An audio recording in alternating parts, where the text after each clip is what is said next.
ഏതൊരു സംവിധായകന്റെയും ഏറ്റവും വലിയ ആഗ്രഹമാണ് ഓസ്കാറിലോട്ട് തങ്ങളുടെ ചിത്രം എത്തുക എന്നുള്ളത്. ഇപ്പോൾ ഇതാ മലയാളത്തിൽ നിന്നും ഡോക്ടർ ബിജു സംവിധാനം ചെയ്യുന്ന കാട് പൂക്കുന്ന നേരവും ഓസ്കർ അവാർഡിന് മത്സരിക്കുന്ന ഇന്ത്യൻ ചിത്രങ്ങളുടെ പട്ടികയിൽ ഇടം പിടിച്ചിരിക്കുകയാണ്. 32 ചിത്രങ്ങളുടെ പട്ടികയിൽ മലയാളത്തിൽ നിന്നും തിരഞ്ഞെടുക്കപ്പെട്ട ഒരേ ഒരു ചിത്രമാണ് ഡോക്ടർ ബിജു സംവിധാനം ചെയ്യുന്ന കാട് പൂക്കുന്ന നേരം. വിവിധ ലാംഗ്വേജുകളിൽ നിന്നും 32 ചിത്രങ്ങളുടെ പട്ടികയിൽ മലയാളത്തിൽ നിന്നും തിരഞ്ഞെടുക്കപ്പെട്ട ഏക ചിത്രവും ഇതുതന്നെയാണ്. കേതൻ മേത്ത അധ്യക്ഷനായ ജൂറിയാണ് ഓസ്കറിലെ ഇന്ത്യയുടെ ഔദ്യോഗിക എൻട്രി തിരഞ്ഞെടുക്കുക.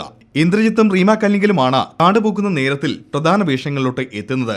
മാവോയിസ്റ്റ് വേട്ടയ്ക്കിറങ്ങുന്ന ഒരു പോലീസ് ഓഫീസർ കാട്ടിൽ കുടുങ്ങിപ്പോകുന്നതും തുടർന്നുണ്ടാകുന്ന സംഭവ വികാസങ്ങളുമാണ് ചിത്രത്തിന്റെ പ്രമേയം. പ്രകാശ് ബാരെ, ഇന്ദ്രൻസ്, ഇർഷാദ് തുടങ്ങിയവരാണ് ചിത്രത്തിലെ മറ്റു പ്രധാന താരങ്ങൾ. സെപ്റ്റംബർ 8-ന് മോൺട്രിയൽ ഫിലിം ഫെസ്റ്റിവലിലും കാട് പൂക്കുന്ന നേരത്തിന്റെ സ്ക്രീനിംഗ് ഉണ്ടായിരുന്നു. അപ്പോൾ നമുക്ക് കാത്തിരിക്കാം മലയാളത്തിൽ നിന്നും ഓസ്കർ എൻട്രി കിട്ടുന്ന സിനിമയായി കാട് പൂക്കുന്ന നേരം എത്താനായിട്ട്. എനിക്കിഷ്ടമുള്ള 2 ആക്ടേഴ്സാണ് മലയാളം മൂവിയിൽ, രാജമംഗളും പിന്നെ ലാലേട്ടനും.